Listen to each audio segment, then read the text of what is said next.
I would say the World Test Championship is like a log as you would have in a football league or any other league, I guess, to kind of see who finishes top. But instead of just winning at the top, so you can imagine, I suppose, a promotion league where you've got to finish top 2 in order to have the right to play off and then qualify. But instead, you're not playing off on qualifying, you're playing as a final. So the top 2 get to play against each other to see who is really World Test Champion. So World Test Championship is basically a league where you play just like football or rugby. You play a certain amount of test matches a year, play in the league, top 2, you play in a final. It's that simple. So for you to get into the World Test Championship final and win the trophy and basically be world champions in Test cricket, you need to be in the top 2 and give yourself an opportunity to win that final. I think it's fantastic. We obviously have World Cups of shorter format, you have World Cup soccer and all the different sports around the world. So it's kind of just giving significance to each and every test series. So the fact that each counts and then the best 2 teams over a 2-year period end up playing the Test Championship, I think it's been a great initiative.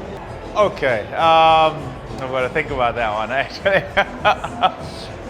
12 points, so 60 points up for grabs in a 5-test series means that 12 points for a win, right? So 12 by 5. But if you're playing just a 2-test series, then it's 30 points by 2, right? Because they're just 2 test matches. However, it gets a little bit more complicated than that, in that your points essentially are more about the percentage of wins in the number of games that you play. So if you play 10 games and you win 7, you have a 70% win rate, and that kind of is what clinches it for you. If the other lot play 20 games and they win 10, despite them having won 10 games and you 7, you're the one who is ahead of them. So yeah, percentages. So the points work on win percentage. So when your win percentage is higher, that's when you get more points, and that's when you find yourself at the top. Like any league and anything that you play, the more you win, you've got an opportunity to win a trophy. It's a hard one to explain in a short space of time, but obviously points are allocated for every test victory you have, points are allocated for draws, points are allocated for winning tests matches, the whole series. So every single test match counts, which is important, because even if you won the series, if you get another win in the series, you still get points. And teams, even if they fight for draws, you get points into the series. So I think it's a good system. It obviously makes a relevance for each test game, but exactly too hard. Normally it's like 12 points for a win.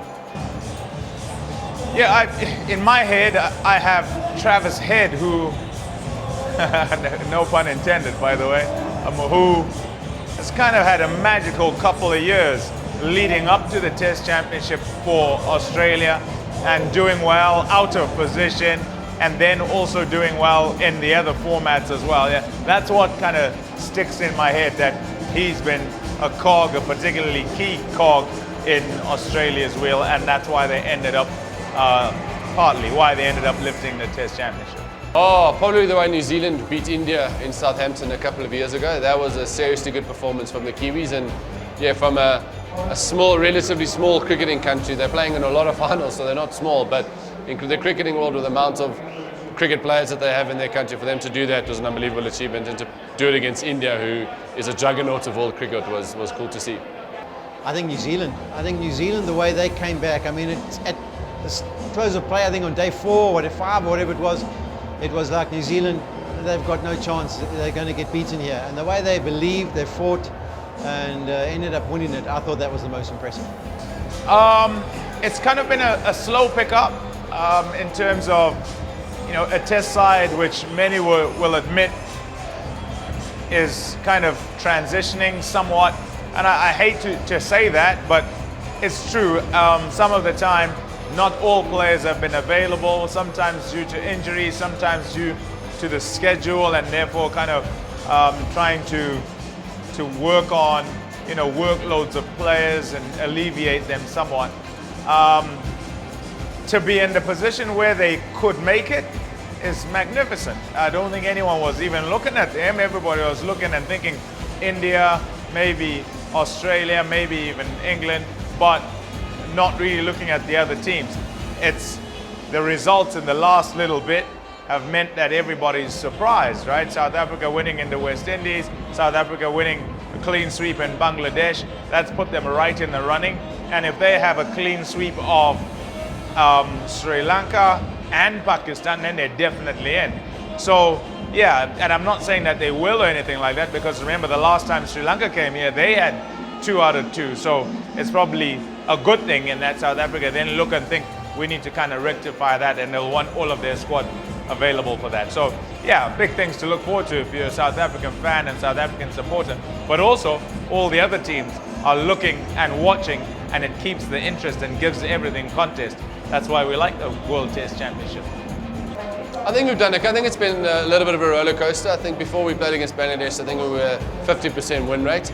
But since then, we've obviously performed really, really well against them. And look, we've got confidence going into a home series. Now, Sri Lanka are a very, very good team. They're playing some good cricket, some aggressive cricket, which is something that we haven't seen for the last couple of years from Sri Lanka. So they're going to be a definite challenge. And Pakistan are such a world beater side. When they're on form, they can beat anybody in the world. And they're doing so well in Australia in the white ball stuff. So when they do get here, it'll be interesting to see how those big fast bowlers and those world-class batters fare on our conditions. Well, they did well to draw the series with India. India would have come here, never having won the series, would have thought, okay, this is the chance for them to do so. They did it well against West Indies. I think big plus was winning 2 matches in Bangladesh. It can be difficult there. And now we've got the opportunity to play Sri Lanka and Pakistan at home in our conditions. So it's in our hands. If we manage to win those, I think we go to Lords. I think just in general, maybe this is an aside rather than particularly for the World Test Championship. I think you just want to be playing more test match cricket.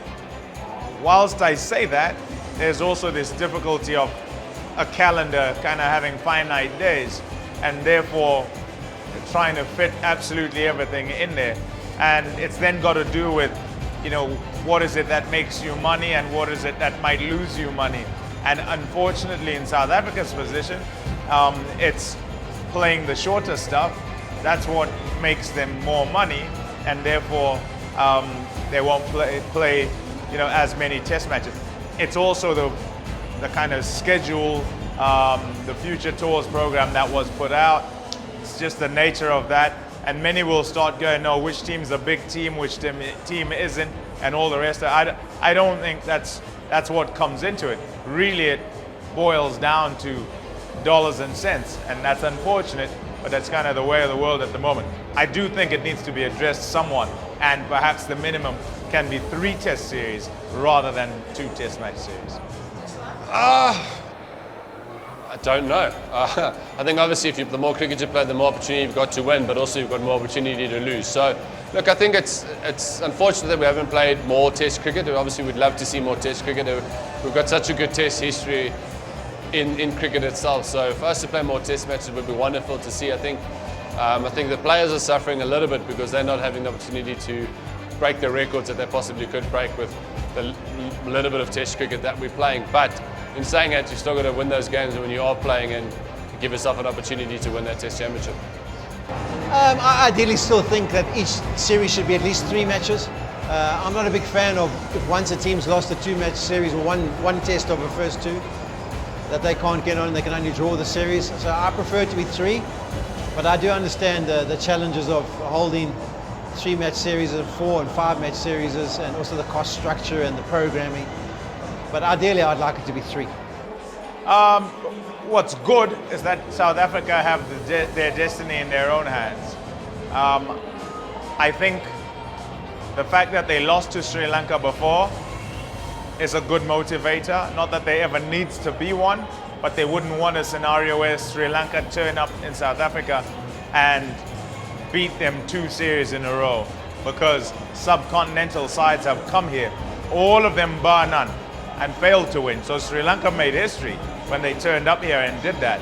And for them to turn up and do it again, it would be like, oh, happy hunting ground. South Africa won't want that. So the motivation is sufficient. You'll see some fast bowlers. You'll see pitches that will be quite quick. For Pakistan, tall order. They've just won on spinning tracks at home, having gone from ones that were flat to that. They can expect bounce when they turn up here. And South Africa will be playing very much that kind of cricket in order to put their batters under pressure.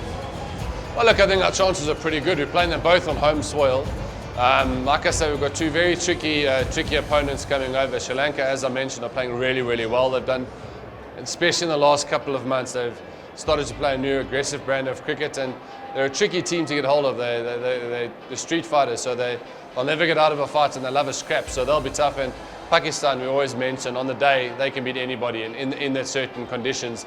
With their fast bowlers they'll be in handful. So I still back our boys 100% to win those test matches, but obviously it is rainy season in South Africa, so that might play a part in some of the test matches. But look, the form that we've brought from Bangladesh, the confidence that we've brought from Bangladesh, winning in Asia, winning in the subcontinent, that'll take us a long way into the next two series. Well, if they win the next 4 matches, they're in. That's what I'm saying. It's in their own hands because India play Australia. So one of them will knock each other out, or they'll take points off each other. Yeah, so it's all in South Africa's hands. It's going to be great because we can watch our test series that happen in South Africa and keep an eye on the Indian series that'll be on SuperSport as well. So we'll be well informed and know exactly what's required. Oh, only 3? Oh, okay. Well, I'll pick bowlers first. Marco Jansen, Kagiso Rabada, of course.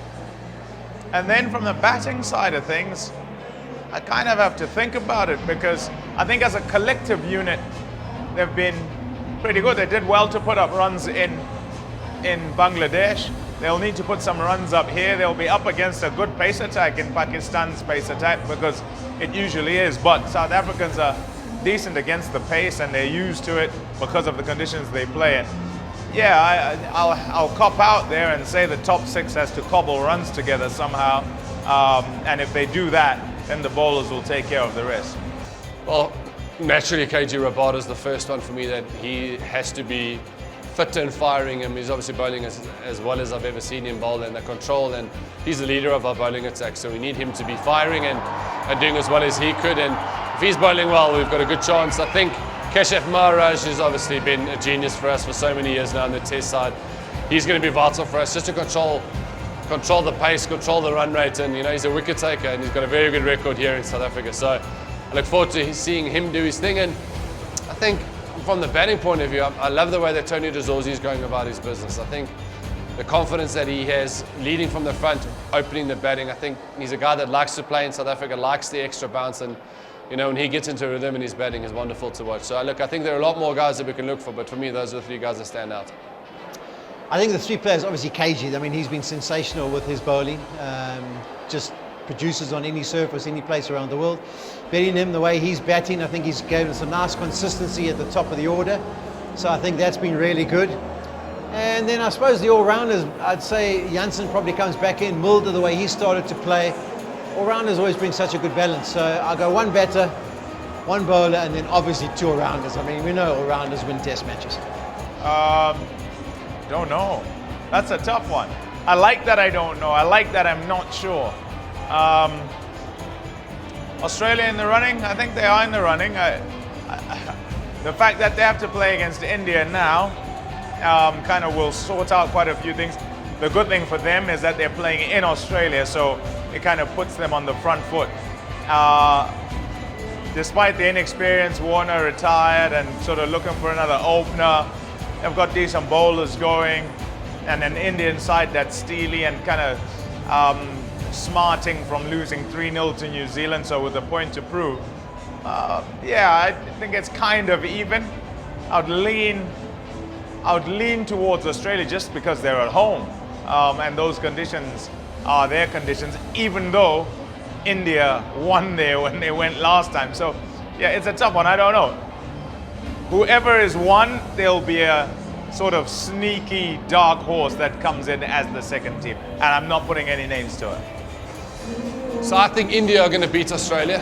I think they've got a lot of confidence and they play well in Australia. They do quite well. Australia's not going to be easy to beat. It's going to be one seriously good test match series that it always is between those two. But I think India are going to go to the top of them. They've beaten them recently in a test series there, so I think they'll potentially could do it again. And the big dogs are there to fire, so I think they'll do that. So India #1, and I think South Africa are going to win our 4 test matches that we have got coming in South Africa. and we're going to sneak away into that final, and those will be my top two, and from there, well, then we can talk about who's going to win it from there.